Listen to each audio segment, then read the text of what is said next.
Assalamualaikum dear students, I am मान Malik from DK Physics channel। तो last time हमने discuss किया था वेक्टर्स और उसको ज़ाहिर कैसे करते हैं, और आज हम लोग डिस्कस करेंगे वो रेक्टेंगुलर कोऑर्डिनेट सिस्टम है। काफ़ी इजी है। पहले तो लफ्ज़ समझ लें। रेक्टेंगल, रेक्टेंगल बेसिकली एक शेप को कहते हैं आप, और उस शेप में जो एंगल्स होते हैं वो 90 के होते हैं। ठीक है, तो यहाँ पे एक बात समझ लें कि रेक्टेंगल का लफ्ज़ी मतलब यहाँ पे 90 का एंगल है। ठीक है, लफ्ज़ी मतलब क्या होगा? 90 का सिस्टम, पूरा सिस्टम। तो रेक्टेंगुलर कोऑर्डिनेट सिस्टम से क्या मुराद है? रेक्टेंगुलर कोऑर्डिनेट सिस्टम में सिर्फ आप दो लाइंस फर्स्ट करें, दो लाइंस, ठीक है, जो किसी ना किसी एक पॉइंट पे मीट करती है, किसी ना किसी पॉइंट पे मिलती है, और उनके दरमियान एंगल क्या होता है कि उनके दरमियान एंगल होता है आपका 90 का। ठीक है, तो ये जो सिस्टम है आपका, इस सिस्टम को आपने किसका नाम दिया? रेक्टेंगुलर कोऑर्डिनेट सिस्टम का आपने नाम दे दिया।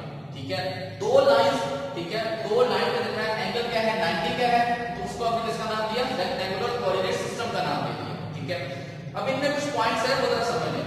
ये जो दो रेफरेंस लाइन है, ठीक है, इन्हें आप कहते हैं कोऑर्डिनेट एक्सिस। ठीक है, उन्हें आप किसका नाम देते हैं? कोऑर्डिनेट एक्सिस का नाम देते हैं। ठीक है, इन कोऑर्डिनेट एक्सिस में जो एक लाइन होती है उसे आप कहते हैं एक्स एक्सिस, उसे आप कहते हैं एक्स एक्सिस। ठीक है, और दूसरी जो लाइन होती है उसे आप कहते हैं वाई एक्सिस। समझा गया यहाँ तक? और ये जिस पॉइंट पे मीट करती हैं उन्हें आप नाम देते हैं ओरिजिन का। ओरिजिन भी कह लें या आप इसे वर्टेक्स भी कह लें। ठीक है, तो यहां तक आपने ये सीखा है कि दो रेफरेंस लाइन है। ठीक है, दो रेफरेंस लाइन है और वो कितने एंगल पे मीट करती हैं? 90 के एंगल पे मीट करती हैं। उन दो रेफरेंस लाइन को कंबाइन तौर पे आप कहते हैं कोऑर्डिनेट एक्सिस। उनमें से एक लाइन को आप कहते हो एक्स एक्सिस, जो वर्टिकल लाइन है उसे आप कहते हो वाई एक्सिस। ठीक है, जिस पॉइंट पे ये मीट करती हैं, जो मिलती हैं, उन्हें आप नाम देते हो ओरिजिन का, या दूसरा नाम होता है इसका वर्टेक्स का। ठीक है, तो दो reference line draw at right angle to each other is called as rectangular coordinate system. ठीक है, रेक्टेंगुलर कोऑर्डिनेट सिस्टम बेसिकली दो तरह के होते हैं। एक होता है प्लेन कोऑर्डिनेट सिस्टम, एक होता है स्पेस। अभी हम बात कर रहे हैं प्लेन की। ठीक है, प्लेन से मुराद ये है कि जिसमें आपका 2D सिस्टम हो। ठीक है, जिसमें आपकी दो लाइंस हो, एक्स और वाई लाइंस। 3D से मुराद है आपका तीन लाइंस आपकी आती है। ठीक है, तो उसे हम बाद में देखेंगे। फिर वक्त हम ये देखते हैं कि प्लेन का मतलब क्या है। प्लेन में आपका आता है दो लाइंस, एक्स और वाई। ठीक है, ये जो चीज है यहाँ पे ओरिजिन के इस तरफ आपकी जो एक्स की वैल्यू होगी वो पॉजिटिव होगी। ठीक है, और इस तरफ आपकी जो एक्स की वैल्यू होगी वो क्या होगी? नेगेटिव होगी। समझा गया? इसी तरह जो वाई की अपवर्ड वैल्यू है वो पॉजिटिव है, ओरिजिन से अपवर्ड वैल्यू पॉजिटिव है, ओरिजिन से जो डाउनवर्ड वैल्यू होती है वो क्या होती है? नेगेटिव होती है। ठीक है, इनको हम लाइंस ओरिजिन से इस तरफ को हम रिप्रेजेंट करते हैं एक्स बार से, और ओरिजिन से डाउनवर्ड की जो वैल्यू होती है वाई की उसे हम रिप्रेजेंट करते हैं वाई बार से। ठीक है, तो अब जरा समझिए प्लेन्स क्या होते हैं। ये जो फर्स्ट क्वार्टर है इसे आप नाम देते हो एक्स वाई प्लेन का। ठीक है, एमसीक्यूज के लिए याद रखें कि फर्स्ट क्वार्टर में आपकी एक्स और वाई दोनों की वैल्यूज क्या होती हैं? पॉजिटिव होती है। जो सेकंड क्वार्टर है उसे हम नाम देते हैं एक्स डैश वाई प्लेन का। ठीक है, एक्स प्राइम या एक्स डैश कहें, वाई प्लेन का। इसमें एक्स की वैल्यू क्या होती है? नेगेटिव होती है, वाई की वैल्यू क्या होती है? पॉजिटिव होती है। थर्ड जो क्वाड्रेंट क्या है उसे हम नाम देते हैं एक्स प्राइम और वाई प्राइम प्लेन। इन सब में दो लाइंस आती हैं, एक्स प्राइम और वाई प्राइम। यहाँ पे एक्स प्राइम और वाई, और यहाँ पे एक्स और वाई। इनमें एक्स और वाई दोनों की वैल्यूज क्या होती हैं? नेगेटिव होती है। फोर्थ जो क्वार्टर है आपका उसे हम नाम देते हैं एक्स वाई प्राइम प्लेन। ठीक है, इसमें एक्स की वैल्यू पॉजिटिव होगी, वाई की वैल्यू क्या होगी? नेगेटिव होगी। तो ये प्लेन्स के अंदर आपका आ गया कि जिसमें प्लेन्स के अंदर जो दो लाइंस आपकी आती हैं, उन दो लाइंस में चार क्वार्टर बनते हैं आपके x prime y, x prime y prime और एक्स वाई प्राइम प्लेन्स। यहां तक समझ आ गई है? इसको एक मजीद जरा समझ लें। यही मैं दोबारा डायग्राम बना रहा हूं, ये एक्स प्लेन, ये वाई प्लेन। बेसिकली डेफिनेशन तो इसकी ये होगी ना कि वो लाइंस जो आपस में 90 के एंगल्स पे हैं उनको आपने किसका नाम दिया? रेक्टेंगुलर कोऑर्डिनेट सिस्टम का नाम दिया। ठीक है, लेकिन ये काम क्या करता है?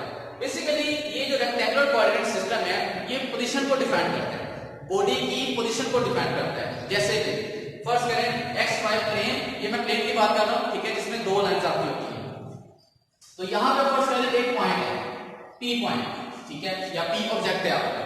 तो वो जो P ऑब्जेक्ट है वो ओरिजिन से कितना दूर है, इसे हम क्या कहते हैं, डिस्प्लेसमेंट कहते हैं, ठीक है।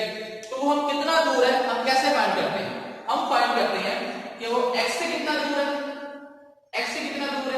और y से कितना दूर है, फर्स्ट करें x से वो दूर है 2 मीटर और y से वो दूर है 4 मीटर। तो P पॉइंट के जो कोऑर्डिनेट होंगे वो होंगे 2 × 4।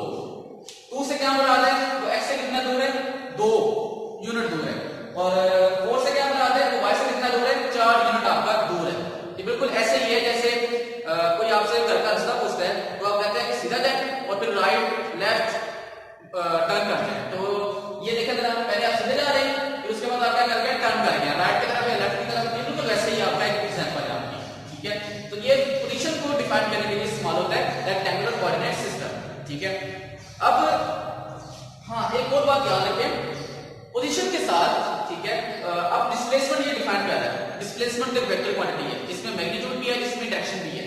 मैग्नीट्यूड तो ये बता रहा है कि x से इतना दूर है, y से इतना दूर है, लेकिन डायरेक्शन ये कैसे बताएगा। तो डायरेक्शन के लिए आप याद रखें, जो भी एंगल बनेगा x के साथ एंटी क्लॉकवाइज डायरेक्शन में, जो भी एंगल बनेगा x के साथ, वो मेरे पास क्या बता देगा, डायरेक्शन को बता देगा।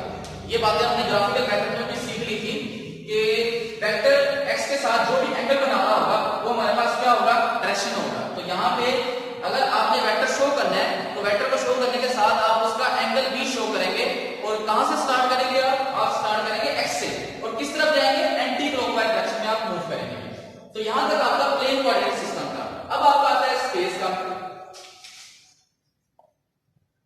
स्पेस बेसिकली 3D नाम है, ठीक है। इसमें 3 एक्सिस आपके आ रहे हैं, x, y और z। तो 3 लाइन आपकी होती है यहाँ पे, एक होती है आपका x एक्सिस, एक आपका y एक्सिस और एक आपका z एक्सिस। डेफिनेशन वही है, जिस पॉइंट पे मीट करती है उसे आप नाम देते हैं ओरिजिन का।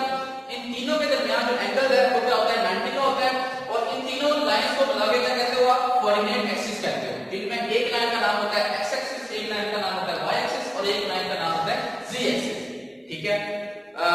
मेथड वही है। वेक्टर कैसे आप ड्रा करेंगे, वेक्टर आप एक लाइन लगा देंगे, x से कितना दूर है, y से कितना दूर है, z से कितना दूर है, ये बता देगा आपको मैग्नीट्यूड, और जो एंगल बनेगा वो क्या बता देगा, आपको डायरेक्शन बता देगा, ठीक है। जैसे मैं यहाँ पे शो भी कर देता हूँ कि फर्स्ट करें एक वेक्टर है, अपने माइंड में ये रखें कि ये x एक्सिस, ये y एक्सिस, ठीक है, ये फर्स्ट करें ये x एक्सिस, ये y एक्सिस, और जो z एक्सिस है वो आपकी तरफ आ रहा है, ठीक है, इस तरह है, इस तरफ डायरेक्शन है यहाँ।